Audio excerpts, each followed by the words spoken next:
नमस्कार दोस्तों, आपका बैंगलोर यूनिवर्सिटी हिंदी चैनल में स्वागत है। आज हम कारगिल की वादियों में शौर्य की हुंकार निबंध पर चर्चा करेंगे, जो फर्स्ट सेमेस्टर बीसीए और बीएससी के पाठ्यक्रम का हिस्सा है। इसके महान लेखक श्रीराम परिहार जी हैं और यह कहानी गद्य संगम पुस्तक में शामिल है।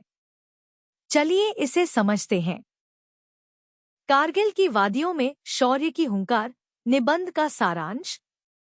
कारगिल की वादियों में शौर्य की हुंकार श्रीराम परिहार द्वारा लिखित एक महत्वपूर्ण रचना है, जिसमें भारतीय राजनीति, कूटनीति और समाज की जटिलताओं का बारीकी से वर्णन किया गया है।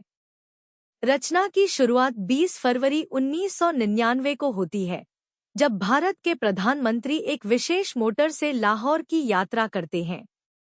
इस यात्रा का उद्देश्य मित्रता का संदेश देना और पिछले 50 वर्षों के बैर को मिटाना है। लेकिन इस यात्रा के पीछे की भावना में एक गहरी आशा और सदिच्छा छिपी हुई है। प्रधानमंत्री की यात्रा के दौरान लेखक यह स्पष्ट करते हैं कि अगर मन में, वचन में और कर्म में भिन्नता होती है, तो दोस्ती की कोशिशें असफल हो जाती हैं। वह यह भी उल्लेख करते हैं कि दोस्ती के हाथों का शिवत्व समाप्त हो जाता है जब वे तोपों और मिसाइलों की ओर मुड़ जाते हैं। भारत की विदेश नीति शांति पर आधारित रही है और देश ने कभी किसी अन्य देश का आक्रमण नहीं किया।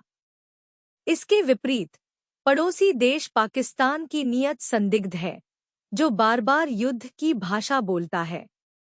लेखक कारगिल और लद्दाख क्षेत्रों में शांति भंग की घटनाओं का उल्लेख करते हैं, जहां पाकिस्तान ने भारत में घुसपैठियों को भेजा है।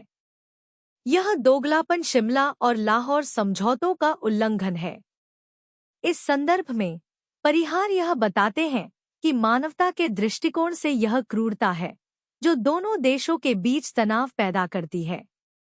इस रचना में एक ऐतिहासिक संदर्भ का प्रयोग करते हुए लेखक रामचरितमानस का उदाहरण देते हैं। वह बताते हैं कि जैसे रावण ने सीता का अपहरण किया, उसी तरह पाकिस्तान ने भारत के समक्ष चुनौती पेश की है। रावण के खिलाफ जटायु का साहस दर्शाते हुए परिहार भारतीय सेना के साहस और शक्ति का उल्लेख करते हैं।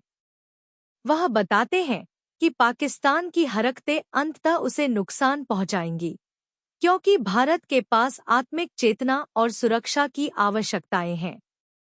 लेखक का यह भी मानना है कि भारत ने हमेशा शांति और सहयोग की कोशिश की है। उन्होंने अपनी संस्कृति में समन्वय और सहअस्तित्व की परंपरा को विकसित किया है। इस संदर्भ में वह शहीदों को श्रद्धांजलि अर्पित करते हैं और भारत की वीरता का गुणगान करते हैं।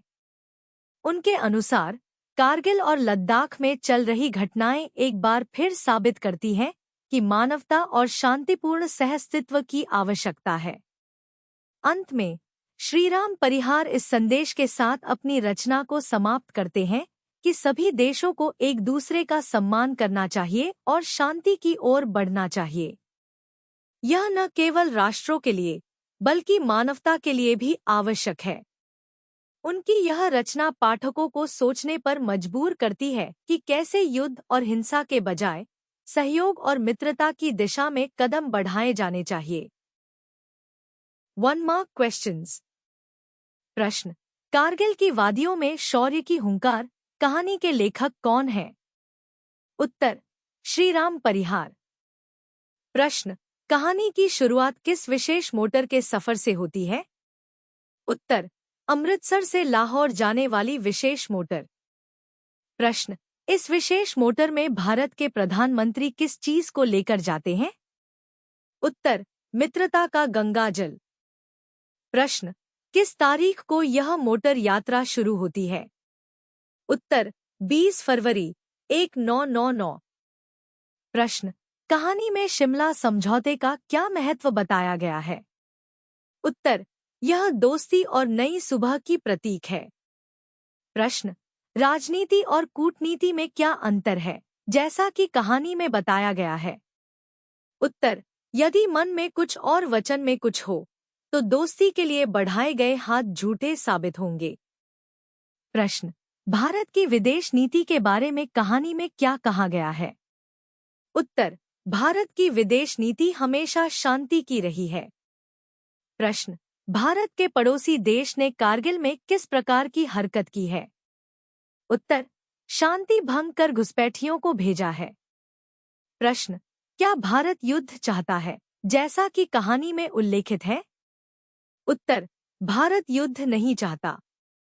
प्रश्न, कहानी में जटायु और राम का प्रसंग किस संदर्भ में उल्लेखित है? उत्तर, घुसपैठियों के खिलाफ शौर्य और आत्मरक्षा के संदर्भ में। प्रश्न, कहानी में माड़कुटे देश का क्या संदर्भ है? उत्तर, यह देश की उग्रता को हास्यास्पद बताने के लिए है। प्रश्न, भारत की सांस्कृतिक पहचान के बारे में क्या कहा गया है? उत्तर, भारत में समन्वय और सहअस्तित्व की अद्भुत क्षमता है। प्रश्न, कहानी में किस ऐतिहासिक घटना का उल्लेख किया गया है? उत्तर, ताशकंद समझौते का। प्रश्न, भारत की क्या विशेषता है जो उसे दूसरों से अलग करती है? उत्तर, भारत शांति के गीत गाता रहा है और कभी किसी का छीना नहीं। प्रश्न, कहानी में सदिच्छाएं का क्या अर्थ है? उत्तर, यह सकारात्मक भावनाओं और अच्छे इरादों को दर्शाता है। प्रश्न, किस प्रकार की स्थितियों के लिए भारत को अपना रुख तय करना होगा? उत्तर, बदलते अंतर्राष्ट्रीय संदर्भों और गृहस्थिति के आधार पर। प्रश्न, कहानी में भारत के वीर शहीदों को किस प्रकार की श्रद्धांजलि दी गई है? उत्तर, उन्हें 100 नमन किया गया है।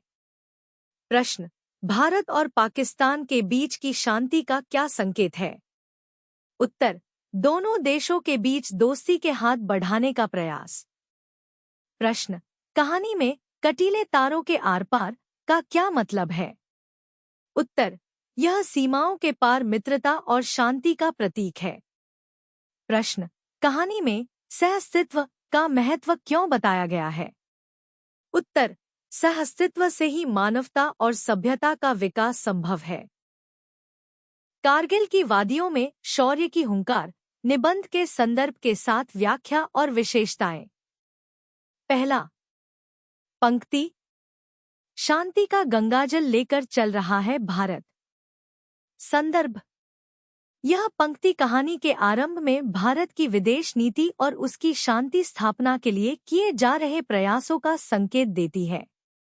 यहाँ गंगाजल का उल्लेख भारत की प्राचीन संस्कृति और धार्मिकता का प्रतीक है, जो शांति, पवित्रता और समर्पण का संकेत है। व्याख्या, इस पंक्ति में न केवल भारत के शांति प्रयासों का उल्लेख है, बल्कि यह उसके सिद्धांतों को भी उजागर करती है। भारत की विदेश नीति हमेशा से मित्रता और शांति पर केंद्रित रही है। यह पंक्ति दिखाती है कि भारत किसी भी विवाद का समाधान वार्ता और समझौते के माध्यम से करना चाहता है।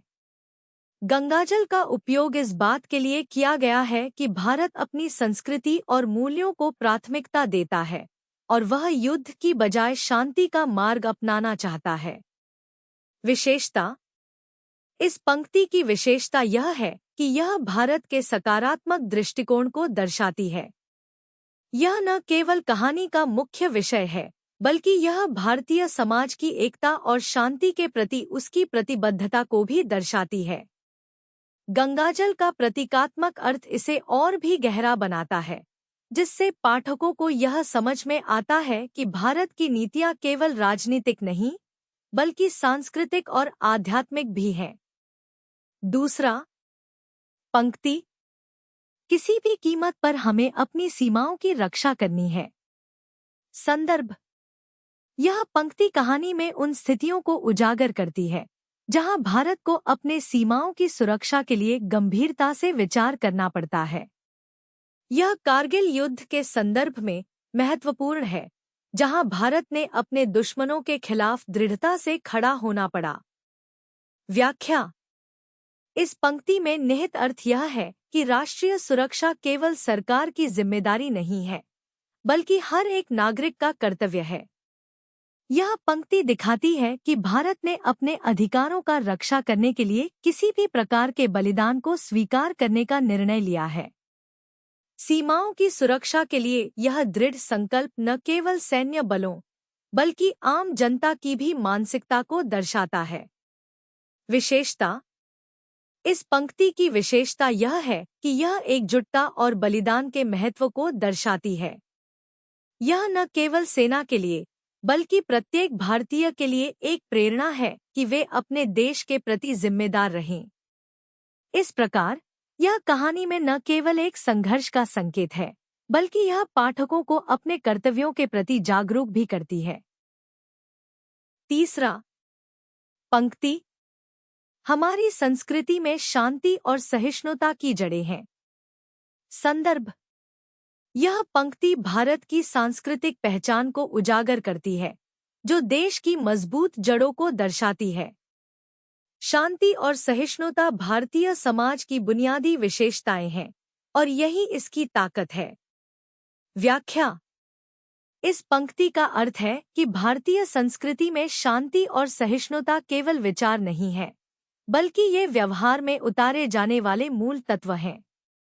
यहाँ यह संकेत दिया गया है कि युद्ध या संघर्ष की स्थिति में भी भारत अपनी सांस्कृतिक पहचान को नहीं छोड़ता। यह पंक्ति दिखाती है कि भारत में विभिन्न संस्कृतियों और धर्मों का समन्वय किया गया है, जिससे समाज में एकता बनी रहती है। विशेषता।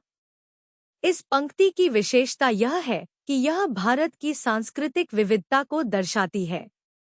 यह पाठकों को यह बताती है कि कैसे भारतीय संस्कृति हमेशा शांति और सहिष्णुता के साथ रहना चाहती है। यह न केवल कहानी का एक महत्वपूर्ण हिस्सा है, बल्कि यह पाठकों को अपने सांस्कृतिक मूल्यों को समझने और उन्हें अपनाने के लिए प्रेरित करती है।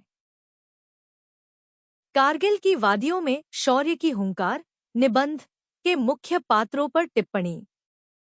पहला, कर्नल रणजीत सिंह। कर्नल रणजीत सिंह इस कहानी के प्रमुख नायक हैं, जो भारतीय सेना में एक उच्च पद पर कार्यरत हैं। उनका साहस, नेतृत्व क्षमता और देशभक्ति इस कहानी का मुख्य आधार है। कर्नल रणजीत सिंह का चरित्र भारतीय सेना की प्रेरणा का प्रतीक है। वे न केवल अपनी ड्यूटी को समझते हैं, बल्कि वे अपने सैनिकों के प्रति भी स्नेह और समर्थन प्रकट करते हैं। उनकी दृढ़ता और साहस उन्हें एक आदर्श नेता बनाते हैं, जो कठिन परिस्थितियों में भी अपने सैनिकों को प्रेरित करने की क्षमता रखते हैं। यह दर्शाता है कि देश के प्रति निष्ठा केवल सैन्य पदों पर ही नहीं, बल्कि व्यक्तिगत गुणों के माध्यम से भी प्रकट होती है। दूसरा, सैनिक वीरेंद्र। वीरेंद्र कर्नल रणजीत सिंह के अधीन एक बहादुर सैनिक हैं, जो अपनी जान की परवाह किए बिना अपनी ड्यूटी निभाते हैं। वे कहानी में रणजीत सिंह के साथ महत्वपूर्ण भूमिका निभाते हैं। सैनिक वीरेंद्र का चरित्र इस बात का प्रमाण है कि किस प्रकार एक सामान्य व्यक्ति भी असाधारण साहस दिखा सकता है। उनकी वीरता और बलिदान भावना यह दर्शाती है कि युद्ध केवल एक भौतिक संघर्ष नहीं है, बल्कि यह एक मानसिक और भावनात्मक परीक्षण भी है। वीरेंद्र के माध्यम से कहानी यह संदेश देती है कि सच्चा साहस केवल युद्ध के मैदान में नहीं, बल्कि जीवन की कठिनाइयों का सामना करने में भी दिखाई देता है। तीसरा, जनरल भास्कर। जनरल भास्कर कहानी में कर्नल रणजीत सिंह के वरिष्ठ अधिकारी हैं। उनका अनुभव और दृष्टिकोण युद्ध की रणनीतियों को विकसित करने में महत्वपूर्ण होते हैं। जनरल भास्कर का चरित्र इस बात का प्रतीक है कि कैसे अनुभव और ज्ञान के बल पर कठिनाइयों का सामना किया जा सकता है। वे अपनी बुद्धिमत्ता से सैनिकों को मार्गदर्शन करते हैं और उन्हें प्रेरित करते हैं कि वे कठिन परिस्थितियों में भी अपना मनोबल बनाए रखें। जनरल भास्कर के निर्णय कहानी को एक स्थिरता प्रदान करते हैं और दर्शाते हैं कि सही नेतृत्व का महत्व क्या होता है। चौथा, राधा। राधा कर्नल रणजीत सिंह की पत्नी है। उनका प्रेम और समर्थन कहानी में एक भावनात्मक आयाम जोड़ते हैं। राधा का पात्र इस बात को दर्शाता है कि परिवार के सदस्य भी सैनिकों की ड्यूटी में महत्वपूर्ण भूमिका निभाते हैं। उनका समर्पण और साहस कहानी को एक मानवीय स्पर्श देते हैं। यह दिखाता है कि युद्ध की चुनौतियां केवल सैनिकों पर ही नहीं, बल्कि उनके परिवारों पर भी प्रभाव डालती हैं। राधा का समर्थन कर्नल रंजीत सिंह के लिए एक प्रेरणा का स्रोत बनता है, जो उन्हें कठिनाइयों का सामना करने की शक्ति प्रदान करता है। Thank you for watching. अगर आपको ऐसे चैप्टर्स के एक्सप्लेनेशंस पसंद आए, तो प्लीज़ मेरे चैनल को लाइक और सब्सक्राइब ज़रूर करें। अपने फ्रेंड्स के साथ भी शेयर करें और हम मिलेंगे अगले चैप्टर एक्सप्लेनेशन में। सी यू नेक्स्ट टाइम।